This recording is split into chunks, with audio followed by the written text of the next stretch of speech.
अस्सलाम वालेकुम वरहमतुल्लाहि वबरकातुहू। जी फर्स्ट ईयर कैसे हैं आप लोग? ओके जी।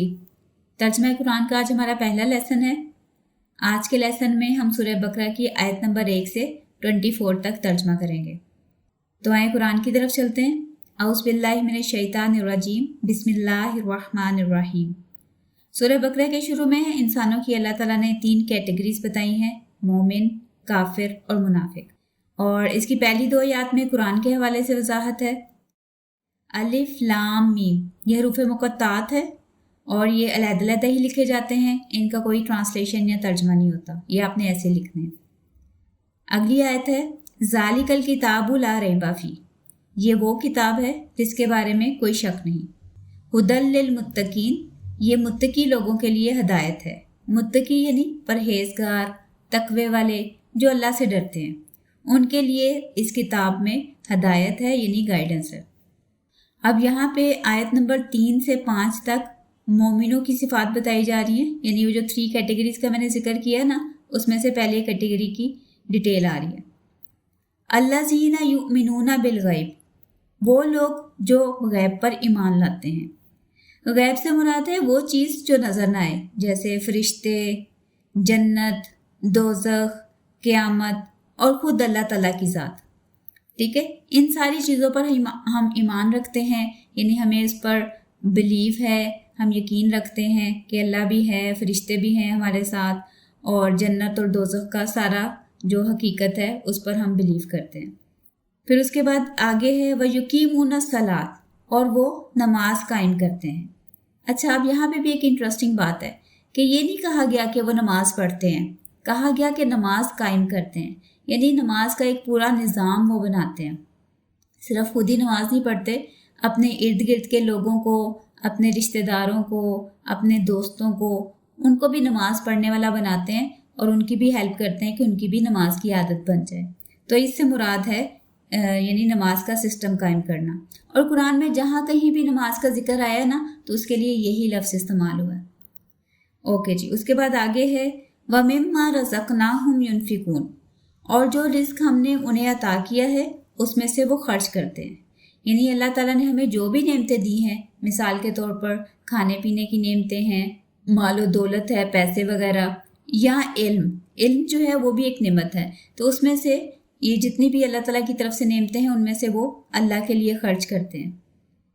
वल्लज़ीना युमिनूना बिमा उनज़िला इलैका व मा उनज़िला मिन क़ब्लिका, और वो लोग जो ईमान रखते हैं उस पर जो आपकी तरफ नाजिल किया गया और जो आपसे पहले नाजिल किया गया, यानी वो कलाम जो रसूल सल्लल्लाहु अलैहि वसल्लम पर कुरान की शक्ल में नाजिल हुआ और वो कलाम जो रसूल सल्लल्लाहु अलैहि वसल्लम से पहले रसूलों पर नाजिल हुआ, जैसे तौरात, इंजील, ज़बूर वगैरह, यानी तमाम आसमानी किताबों पर वो ईमान रखते हैं। व बिल आखिरति हुम युकिनून, और आखिरत पर तो उनको पक्का यकीन है। अच्छा, ये आखिरत का जो अकीदा है ना, ये बहुत ज़रूरी है। जब आपको आखिरत पर यकीन होता है तो आपके लिए गुनाहों से बचना आसान हो जाता है, नेक काम करना आपके लिए इजी हो जाता है। क्योंकि वैसे तो देखें ना, गलत कामों में बड़ी अट्रैक्शन है, लेकिन जब पता होता है ना कि गलत काम करके क़यामत वाले दिन अल्लाह ताला के सामने हिसाब किताब होगा, तो फिर इंसान गलत कामों से, गुनाहों से बचने की कोशिश करता है। और उसके अलावा आखिरत का अकीदा जो है ये आपके दिल के सुकून के लिए भी बहुत ज़रूरी है। मिसाल के तौर पर आपके साथ कोई दूसरा बंदा गलत सलूक करता है, कोई ज़्यादती कर देता है, तो इस दुनिया में अगर आप उससे बदला नहीं ले पाते तो हमारे दिल में एक सुकून होता है कि अच्छा चलो आखिरत में अल्लाह ताला जो है ना वो इस पे ज़रूर इंसाफ करेंगे। यानी यहाँ इस दुनिया में अगर इंसान किसी तरीके से बच जाता है, झूठ बोल के, आपको धोखा दे के या रिश्वत दे के, तो अल्लाह के सामने आखिरत वाले दिन वो बच नहीं सकेगा। और ये चीज़ हमारे दिल को बड़ा सुकून देती है। ठीक है, तो इससे हमें ये पता चलता है कि आखिरत का अकीदा जो है ये बहुत ज़रूरी है, आखिरत पर यकीन रखना हमारे लिए बहुत अहम है। उसके बाद अगली आयत है उलाइका अला हुदम मिर रब्बिहिम, यही वो लोग हैं, यानी जिनकी सिफात पीछे बताई गई ना, यही वो लोग हैं जो अपने रब की तरफ से हदायत पर हैं। व उलाइका हुमुल मुफलिहून, और यही वो लोग हैं जो कामयाब होने वाले हैं। उसके बाद आयत नंबर 6 और 7 में, यानी इन 2 आयत में काफिरों के मुतालिक क्लियर किया गया। इन्नल्लज़ीना कफ़रू सवाउन अलैहिम आ अनज़रतहुम अम लम तुनज़िरहुम, कि बेशक वो लोग जो काफिर हैं उनके लिए बराबर है चाहे आप उन्हें वार्निंग दें यानी खबरदार करें या ना करें। ला युमिनूना, वो ईमान नहीं लाएंगे। ख़तम अल्लाहु अला कुलूबिहिम व अला समइहिम, अल्लाह ने उनके दिलों और उनके कानों पर मोहर लगा दी यानी उन्हें बंद कर दिया, उन्हें सील कर दिया। व अला अबसारिहिम गिशावा, और उनकी आंखों पर एक पर्दा है। वलहुम अज़ाबुन अज़ीम, और उनके लिए एक बहुत बड़ा अजाब है। यानी ये दो चीज़ें पहले वाली जो मेंशन की गई वो इस दुनिया के हवाले से कि अल्लाह ने इस दुनिया में उनके कानों पर, उनके दिलों पर मोहर लगा दी और उनकी आंखों पर पर्दा डाल दिया कि अब वो कुछ देखते नहीं, कुछ सुनते नहीं, समझते नहीं, और आखिरत में उनके लिए एक बड़ा अजाब होगा। उसके बाद अगली आयत नंबर 8 से 20 तक मुनाफिकों के बारे में डिटेल है। वमिनन नासि मन यक़ूलु आमन्ना बिल्लाहि व बिल यौमिल आखिरी, और लोगों में से कुछ ऐसे हैं जो कहते हैं कि हम अल्लाह पर ईमान लाए और आखिरत के दिन पर भी। वमा हुम बिमुमिनीन, और वो हरगिज़ ईमान वाले नहीं हैं। यानी ज़ुबान से तो कहते हैं कि हम ईमान लाए लेकिन उनके दिल में ईमान नहीं है। युखादिऊन अल्लाह वल्लज़ीना आमनू, और वो इस तरीके से अल्लाह को और ईमान वालों को धोखा देने की कोशिश करते हैं। वमा यख्तऊना इल्ला अनफसहुम, लेकिन वो सिर्फ अपने आप को ही धोखा देते हैं।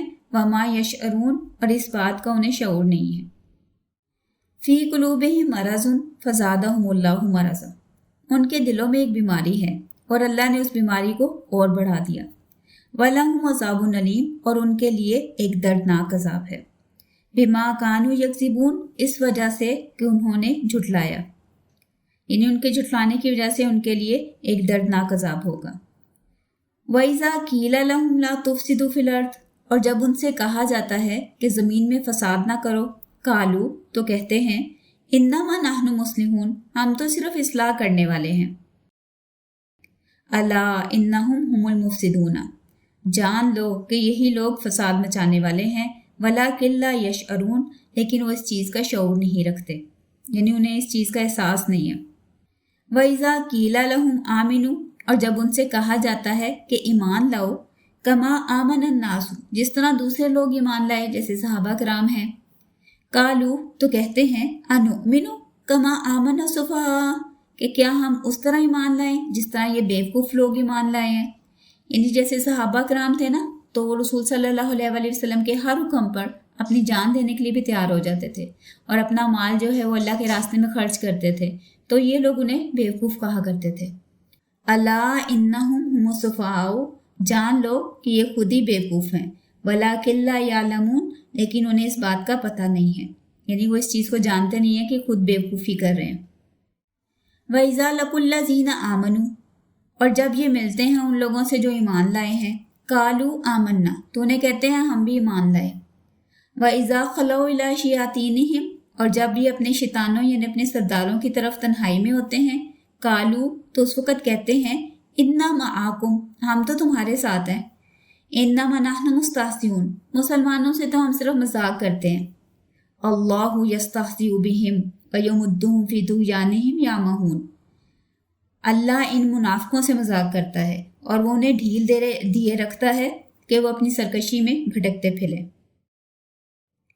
उलाइक अल्लज़ीना इश्तरवुद दलालत बिल हुदा, ये वो लोग हैं जिन्होंने हदायत के बदले गुमराही खरीद ली। फमा रबिहत तिजारतुहुम वमा कानू मुहतदीन, बस उनकी इस तिजारत ने उन्हें कोई फ़ायदा ना दिया और ना ही वो हदायत याफ्ता हुए। अब उसके बाद अगली आयत में मुनाफिकों की ज़हनियत वाज़े करने के लिए दो मिसालें बयान की जा रही हैं। पहली मिसाल है मसलहुम कमसलिल्लज़ी इस्तौक़द नारा फलम्मा अदाअत मा हौलहु ज़हबल्लाहु बिनूरिहिम व तरकहुम फ़ी ज़ुलुमातिन ला युबसिरून। मसलहुम कमसलिल्लज़ी इस्तौक़द नारा, उनकी मिसाल उस शख्स के जैसी है जिसने अंधेरे में आग जलाई। फलम्मा अदाअत मा हौलहु, जब उसके इर्द गिर्द का यानी आसपास का माहौल रोशन हो गया। ज़हबल्लाहु बिनूरिहिम, तो अल्लाह उनका नूर ले गया। व तरकहुम फ़ी ज़ुलुमातिन, और उनको अंधेरों में छोड़ दिया। ला युबसिरून, कि अब वो कुछ देखते नहीं, यानी उन्हें कुछ दिखाई नहीं देता। यानी देखने के लिए ना हमारी दो चीज़ें होनी ज़रूरी हैं। नंबर 1, हमारी आँखों में देखने की सलाहियत, यानी जिसे आँखों का नूर कहा जाता है, اور نمبر 2 ہمارے ارد گرد روشنی. جیسے مثال کے طور پر آپ کسی کمرے میں بیٹھے ہوئے ہیں, لائٹ بند ہو جاتی ہے, جیسے ہمارے یہاں پہ لوڈ شیڈنگ ہوتی ہے, تو ایک دم سے گھپ اندھیرا ہو جاتا ہے, تو آنکھیں ہوتے ہوئے بھی ہمیں نظر آنا بند ہو جاتا ہے. اور دوسرا یہ ہوتا ہے کہ کمرے میں تو روشنی ہے, لیکن اگر انسان خود بلائنڈ ہے یا اندھا ہے, اسے نظر نہیں آتا, اس کے اندر دیکھنے کی صلاحیت نہیں ہے, تو روشنی ارد گرد کی جو ہے نا وہ اس کو کوئی فائدہ نہیں دے گی, اس کو وہ اندھیرا ہی لگے گا. تو یہاں پہ وہ مثال بیان کی جا رہی ہے کہ رسول صلی اللہ علیہ وسلم نے ہدایت کا نور روشن کیا, اللہ تعالیٰ نے انہیں وحی کی اور وہ لوگوں کو ہدایت دیتے تھے, حق کی دعوت دیتے تھے. تو یہ جو کافر لوگ تھے نا, ان کا اللہ تعالیٰ نے یعنی نور لے لیا, یعنی ان کی دیکھنے کی صلاحیت ختم ہو گئی, انہیں یہ اس ہدایت کے نور کو دیکھ نہیں سکے, پہچان نہیں سکے. اور یہ تھا اس مثال سے مطلب سمن بکمن عمیٌ فہم لا یرجعون, وہ بہرے ہیں, گونگے ہیں, اندھے ہیں, تو وہ واپس نہیں پلٹیں گے. اب دوسری مثال آ رہی ہے اگلی آیات میں, او کصیب من السماء, یا ان منافقوں کی مثال ایسے ہے جیسے آسمان سے بارش برسی, فیہ ظلمات و رعد و برق, اور جب بارش ہوتی ہے نا, جیسے رات کے ٹائم بارش ہو رہی ہے, تو سم ٹائمز بارش میں اندھیرا بھی ہوتا ہے بالکل, یعنی خاموشی سے بارش ہو رہی ہے. سم ٹائمز اس میں گرج ہوتی ہے, بادل جیسے گرجتے ہیں, اور کئی دفعہ بجلی چمکتی ہے, یعنی کبھی گرج کی آواز آتی ہے, کبھی چمک کی ہوتی ہے, اور کبھی پورا اندھیرا اور بارش ہو رہی ہوتی ہے. تو اسی طرح قرآن کی جو آیات ہے نا, اس میں بھی گرج چمک بھی ہے, اس میں بارش بھی ہے. اس کو یعنی بارش سے اور پانی سے کمپیئر کیا جاتا ہے. جیسے مثال کے طور پر آپ دیکھیں کہ قرآن کے جو مشکل احکامات ہیں, یہ جہاں پہ عذاب کا ذکر ہے تو وہ ایک قسم کی گرج ہے, اور جہاں پہ اللہ تعالیٰ کی طرف سے رحمت یا کوئی ایسی خوشخبری ہے تو وہ روشنی ہے, نور ہے. تو یہ لوگ جو تھے ان کے لیے اللہ تعالیٰ یہ مثال بیان کر رہے ہیں کہ قرآن کی مثال ایسے ہے جیسے آسمان سے بارش, اور اس میں اندھیرے بھی ہیں, گرج بھی ہے, اور چمک بھی ہے. یجعلون اصابعہم فی اذانہم, اب یہ کافروں کا رویہ ہے کہ وہ اپنے کانوں میں انگلیاں دے لیتے ہیں, من الصواعق کے حذر الموت, تیز آواز کی وجہ سے, موت کے ڈر سے. واللہ محیط بالکافرین, اور اللہ کافروں کو گھیرے ہوئے ہے, یعنی کافروں کا احاطہ کیے ہوئے ہے. یکاد البرق یخطف ابصارہم, قریب ہے کہ بجلی کی چمک ان کی آنکھوں کو اچک لے جائے, یعنی ان کی جو دیکھنے کی صلاحیت ہے نا وہ ختم ہو جائے. جیسے ہوتا ہے نا کہ ایک دم سے کوئی تیز لائٹ یا ٹارچ آپ کی آنکھوں میں ڈالے تو پھر کچھ سیکنڈز کے لیے آپ کو نظر آنا بند ہو جاتا ہے. تو یہاں پہ اس طرف اشارہ ہے. کلما اضاء لهم مشوا فیہ, اور جب روشنی چمکتی ہے تو وہ اس میں چل پڑتے ہیں. وَإِذَا أَظْلَمَ عَلَيْهِمْ, اور جب ان پر اندھیرا ہوتا ہے, قاموا, تو کھڑے ہو جاتے ہیں. یعنی قرآن کے کچھ احکامات پر تو عمل کرنا آسان ہے, اس وقت ہی چلنا شروع کر دیتے ہیں. جب کوئی مشکل حکم آتا ہے تو اس وقت کھڑے ہو جاتے ہیں, اس پر عمل نہیں کرتے. وَلَوْ شَاءَ اللَّهُ لَذَهَبَ بِسَمْعِهِمْ وَأَبْصَارِهِمْ, اور اگر اللہ چاہتا تو ان کی سماعت اور بصارت کو سلب کر دیتا, یعنی اس کو ختم کر دیتا. ان کا جو دیکھنا اور سننا ہے وہ بند ہو جاتا, ان کی دیکھنے اور سننے کی صلاحیت ختم ہو جاتی. اگر اللہ چاہے تو ویسے ہی ختم کر دے انہیں. ان اللہ علی کل شیء قدیر, بے شک اللہ ہر چیز پر قادر ہے. اب نیکسٹ آیت نمبر 21 اور 22 میں انسانوں پر اللہ تعالیٰ کے احسانات مینشن کر کے انہیں اللہ کی عبادت کی دعوت دی جا رہی ہے اور شرک کرنے سے منع کیا جا رہا ہے. یا ایھا الناس اعبدوا ربکم, اے لوگو اپنے رب کی عبادت کرو. الذی خلقکم, وہ جس نے تمہیں پیدا کیا, والذین من قبلکم, اور ان لوگوں کو بھی جو تم سے پہلے تھے. لعلکم تتقون, تاکہ تم عذاب سے بچ سکو, یعنی جب تم اللہ کی عبادت کرو گے تو تم اللہ کے عذاب سے بچ سکو گے. الذی جعل لکم الارض فراشا والسماء بناء, وہ جس نے تمہارے لیے زمین کو فرش بنایا اور آسمان کو چھت بنایا. وَأَنزَلَ مِنَ السَّمَاءِ مَاءً, اور اس نے تمہارے لیے آسمان سے پانی نازل کیا. فَأَخْرَجَ بِهِ مِنَ الثَّمَرَاتِ رِزْقًا لَكُمْ, اور پھر اس پانی کے ذریعے تمہارے لیے پھلوں کا رزق نکالا. فَلَا تَجْعَلُوا لِلَّهِ أَندَادًا, بس تم کسی کو اللہ کے مد مقابل نہ ٹھہراؤ, یعنی کسی کو اللہ کے برابر نہ لے کے آؤ. وَأَنْتُمْ تَعْلَمُونَ, جبکہ تم اس بات کو جانتے بھی ہو. اس کے بعد اب اگلی 2 آیات میں, یعنی آیت نمبر 23 اور 24 میں کافروں کو قرآن جیسی صورت بنا لانے کا چیلنج دیا جا رہا ہے, اور ساتھ یہ بھی واضح کیا جا رہا ہے کہ یہ کام جو ہے امپاسبل ہے، اور پھر شک کرنے والوں کے لیے آگ کی وارننگ دی گئی، یعنی ان کے لیے آگ کا عذاب ہوگا۔ وَإِن كُنتُمْ فِي رَيْبٍ مِّمَّا نَزَّلْنَا عَلَىٰ عَبْدِنَا، اور اگر تمہیں اس بات میں شک ہے کہ جو کلام ہم نے اپنے بندے پر نازل کیا ہے، فَأْتُوا بِسُورَةٍ مِّن مِّثْلِهِ، تو تم بھی اس جیسی ایک صورت لے آؤ، وَادْعُوا شُهَدَاءَكُم مِّن دُونِ اللَّهِ، اور اپنے تمام مددگاروں کو اللہ کے سوا بلا لو، ان کنتم صادقین، اگر تم سچے ہو۔ یعنی اللہ تعالیٰ کہہ رہے ہیں کہ اگر تمہیں قرآن کے بارے میں شک ہے جو ہم نے اپنے بندے محمد صلی اللہ علیہ وآلہ وسلم پر نازل کیا ہے، تو تم خود بھی اس کے جیسی کوئی صورت بنا لو، اور اپنے جتنے بھی ہیلپرز ہیں، جتنے بھی سپورٹرز ہیں، جس کو مرضی بلا لو اللہ کے علاوہ، اگر تم سچے ہو۔ فَإِن لَّمْ تَفْعَلُوا، اور اگر تم نہ کر سکے، وَلَن تَفْعَلُوا، اور تم بالکل کر بھی نہیں سکو گے، یعنی یہ امپاسبل ہے۔ فَاتَّقُوا النَّارَ الَّتِي وَقُودُهَا النَّاسُ وَالْحِجَارَةُ، تو ڈرو اس آگ سے جس کا ایندھن انسان اور پتھر ہوں گے، اُعِدَّتْ لِلْکَافِرِینَ، جو کافروں کے لیے تیار کی گئی ہے۔ تو یہ تھا ہمارا آج کا لیسن آیت نمبر 24 تک۔ نیکسٹ لیسن انشاءاللہ ہم کریں گے آیت نمبر 25 سے 48 تک۔ سبحانک اللہم و بحمدک، نشہد ان لا الہ الا انت، ونستغفرک ونتوب الیک۔